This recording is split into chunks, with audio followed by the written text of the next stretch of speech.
오늘의 10분 말씀. 오늘 함께 살펴볼 본문은 요한계시록 13장 11절부터 18절까지입니다. 13장 전반부에서는 바다에서 올라온 짐승을 살펴봤습니다. 오늘 본문에서는 땅에서 올라온 짐승을 살펴보겠습니다.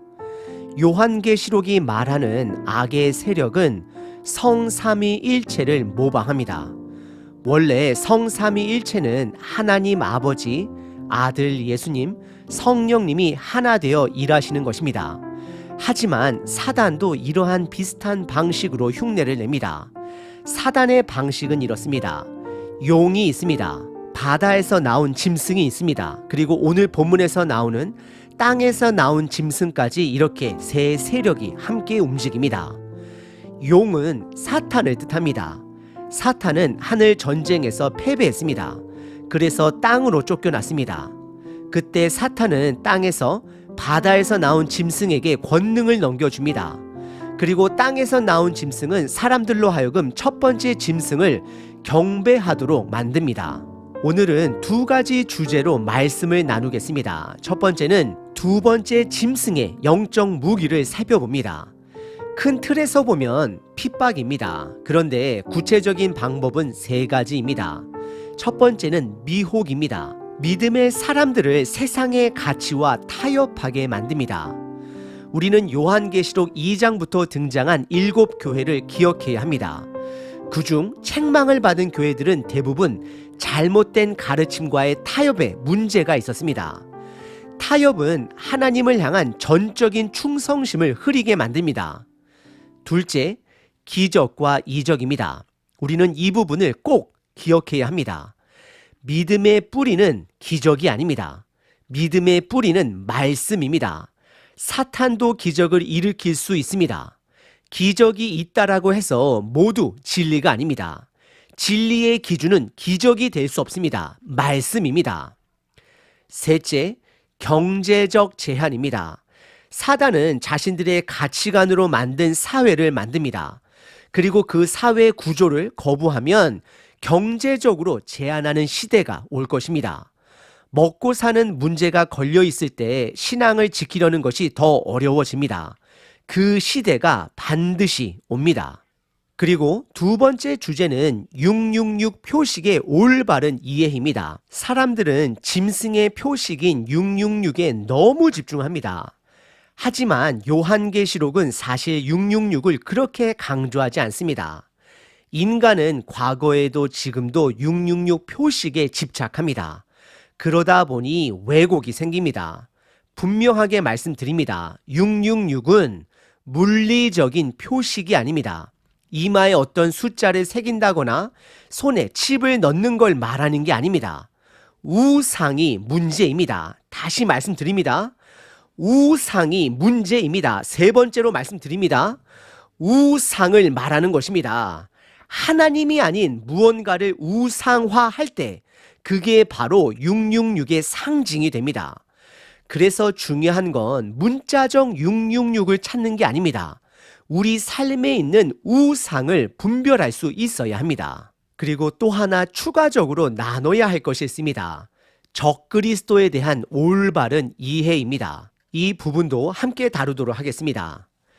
예수님은 이미 승리하셨습니다. 하지만 교회가 그 승리를 자동적으로 누리는 것은 아닙니다. 교회의 승리는 치열한 영적 싸움 속에서 주어집니다. 값싸게 얻어지는 것이 아닙니다. 그래서 요한계시록은 우리에게 깨어 있으라고 말합니다. 영적인 전쟁을 준비해야 합니다. 방심하지 말아야 합니다. 낙심하지도 말아야 합니다. 그리고 끝까지 싸워야 합니다. 그러면 반전의 승리를 얻게 됩니다. 오늘 본문은 두 부분으로 나눠집니다. 첫째는 땅에서 올라온 두 번째 짐승입니다. 둘째는 짐승의 숫자 666 표식에 대한 말씀입니다. 먼저 땅에서 올라온 짐승부터 살펴보겠습니다. 11절서부터 15절까지입니다. 11절에 보면 요한이 또 다른 것을 보게 됩니다. 바다에서 올라온 첫 번째 짐승을 묘사할 때는 과거형을 사용했습니다.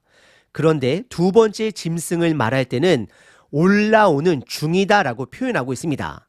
지금도 있고 앞으로도 있을 존재라는 뜻입니다. 과거 이야기만이 아니라는 것입니다. 땅에서 올라온 짐승은 어린 양처럼 생겼습니다. 겉모습만 보면 예수님을 떠올릴 수 있습니다. 하지만 두 뿔이 있습니다. 그리고 용처럼 말을 합니다. 용은 사탄입니다. 이건 거짓과 미혹의 말을 한다라는 뜻이 됩니다. 어찌 보면 성령님의 역할을 흉내내는 것처럼 보입니다. 거짓된 영의 역할을 감당하고 있는 것입니다. 두 번째 짐승의 역할을 살펴보겠습니다.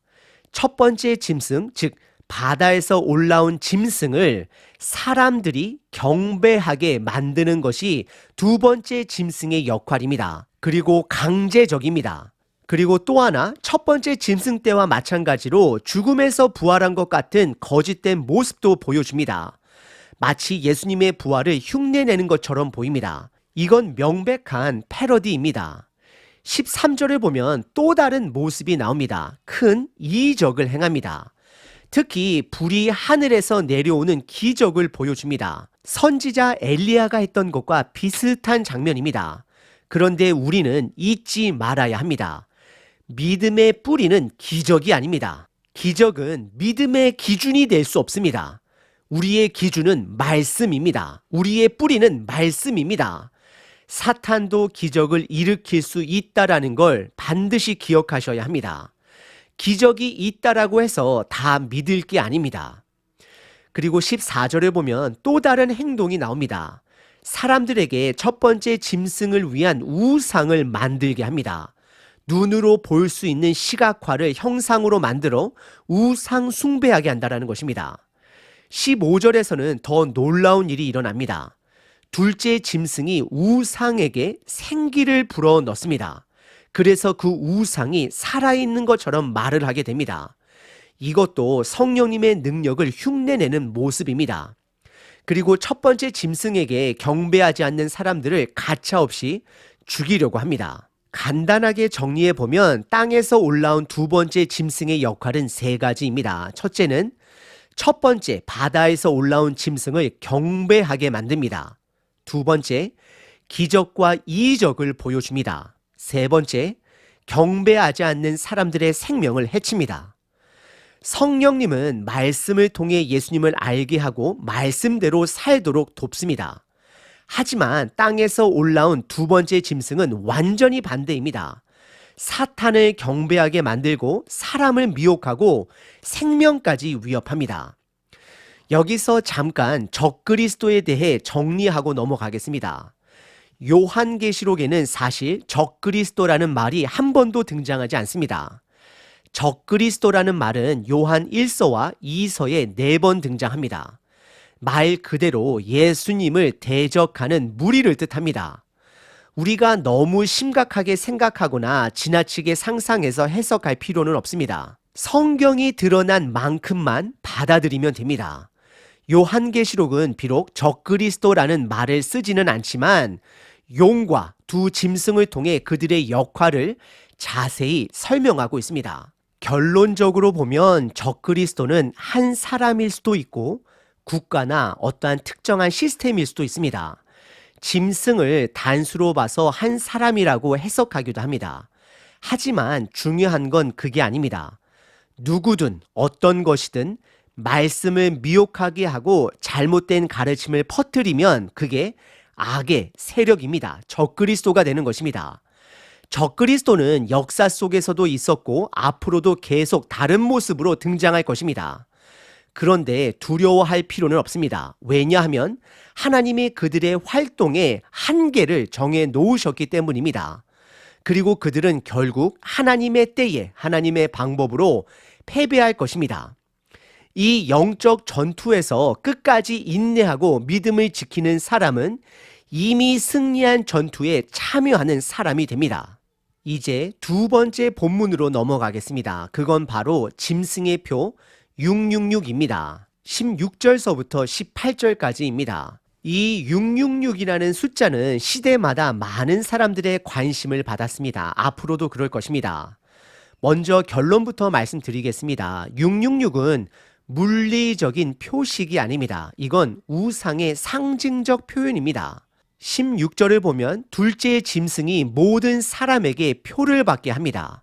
어린 아이든 어른이든 부자든 가난한 사람이든 자유인이든 종이든 예외가 없습니다.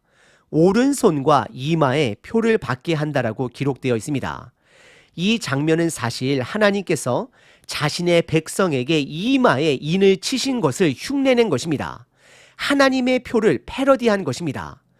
많은 목사님들은 이 부분을 이렇게 설명을 합니다. 이마는 생각과 신념을 뜻하고 오른손은 행동과 실천을 상징한다고 말입니다. 저도 그 해석에 동의합니다.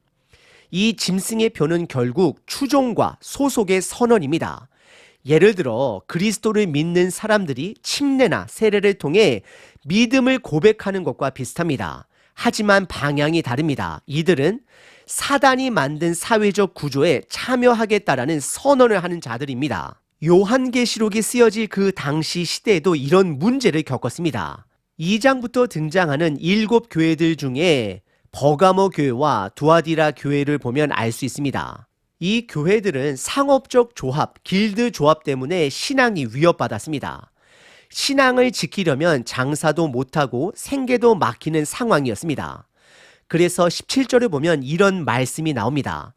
짐승의 표가 없으면 물건을 사고 팔 수 없다라고 말합니다. 매매할 수 없다라고 말하고 있습니다. 여기서 우리는 한 가지를 알 수 있습니다. 둘째 짐승의 역할이 정치적 영역에서 경제적 영역으로까지 확장됩니다. 단순히 사탄을 경배하라고만 하는 게 아닙니다. 먹고 사는 문제까지 연결됩니다. 그래서 18절로 가보면 지혜가 필요하다라고 말합니다. 총명한 사람은 짐승의 수를 세어보라고 말합니다. 분별하라는 것입니다. 여기서 다시 한번 더 강조합니다. 이 표식은 물리적인 표식이 아닙니다. 18절에 그 짐승의 숫자를 666이라 말하고 있습니다. 666은 사람의 숫자라고 여깁니다. 왜 6이 문제일까요? 하나님은 안식일을 포함하여 7일 동안 세상을 창조하셨습니다. 그래서 7은 완전함을 뜻합니다. 그런데 6은 하나님의 안식을 누리지 못한 숫자입니다. 하나님이 사람을 만든 6일째 날의 상징이 됩니다. 불완전함의 상징입니다. 사람은 온전하지 않습니다. 그래서 결국 그들의 죄로 심판받을 존재입니다. 하나님의 은혜가 없다면, 안식이 없다면 그 누구도 온전하다라고 말할 수 없습니다. 의인이다라고 말할 수 없습니다. 그래서 6이 3번 반복됩니다. 이건 심판받을 수밖에 없는 인간의 한계를 보여주는 상징적 짐승의 숫자가 됩니다. 666에 대한 역사적 해석도 있습니다. 당시 사람들은 네로 황제의 이름을 히브리어로 숫자적 계산을 했습니다. 그 계산법을 게마트리아라고 합니다. 헬라어, 히브리어, 라틴어는 글자 자체가 숫자 역할도 합니다. 예를 들어 히브리어의 첫 번째 알파벳 알렙은 숫자 1, 그리고 베트는 숫자 2이 됩니다. 그래서 네로 가이사를 히브리어로 바꾸면 그 숫자의 합이 666이 됩니다. 하지만 여기서 중요한 게 있습니다. 666은 네로만을 뜻하지 않습니다. 그 숫자는 모든 시대의 우상을 상징합니다. 지금 이 시대에도 666의 표식은 있습니다. 자기 자신을 우상화할 때, 돈을 숭배할 때, 권력을 숭배할 때 이것이 바로 666의 표식이 됩니다. 또 하나 있습니다. 교회가 복음의 여정 속에서 고난을 피할 때 그것도 666의 표식이 될 수 있습니다. 특히 둘째 짐승의 표징이 신앙을 타협하게 만드는 것입니다. 고난보다는 편안함을 추구하는 것입니다. 그럴 때도 666의 표식이 된다는 걸 기억하셔야 합니다. 진리를 침묵하고 대세를, 문화를, 세상을 따라가면 그건 역시 666의 표식입니다. 여러분, 이 시대 짐승의 표식, 즉 우상을 구별하실 수 있으십니까? 혹시 우리가 삶에서 타협함으로 짐승의 표를 이미 받아버린 건 아닐까요? 우리는 땅에서 올라온 두 번째 짐승에 대해 살펴봤습니다. 이 짐승은 첫 번째 짐승을 섬깁니다. 그래서 용이 첫 번째 짐승에게 권세를 넘기고 두 번째 짐승은 첫 번째 짐승을 위해 일합니다.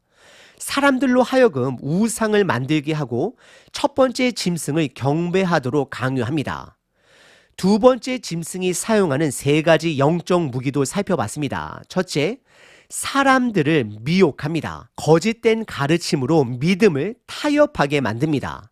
둘째, 큰 이적과 기적을 보여줍니다. 심지어 거짓된 부활 행세도 합니다. 사람들이 그 기적을 보고 사단을 경배하게 만듭니다. 셋째, 정치와 경제까지 장악합니다. 사탄이 만든 시스템에 들어오지 않으면 우리가 가장 중요하게 생각하는 먹고 사는 문제로 어려움을 겪게 만듭니다. 이러한 현상은 과거에도 있었고 지금도 있습니다. 미래에는 더 심해질 것입니다. 바로 이런 상황을 요한계시록 13장은 짐승의 표 666으로 설명하고 있습니다.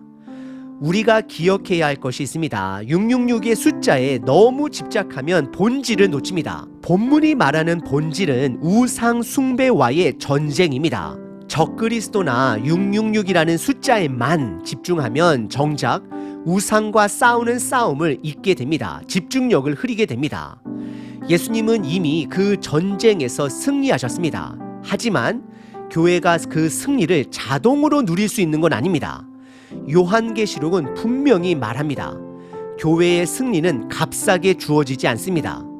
고난이 따르고 순교적 삶을 요구받습니다. 그래서 우리는 늘 영적 전쟁이 있다라는 사실을 기억해야 합니다. 준비하는 자가 되어야 합니다. 방심하지 말아야 합니다. 낙심하지도 말아야 합니다. 그리고 끝까지 싸우면 반전의 승리가 기다리고 있음을 확신해야 합니다. 우리들 모두 이미 승리한 전쟁에 동참하는 사람들 되길 기도합니다. 우리 모두 오늘 하루 어떤 방식으로 믿음의 타협을 거절하고 말씀에 뿌리를 둘 수 있을까요? 항상 기뻐하라. 쉬지 말고 기도하라. 범사에 감사하라.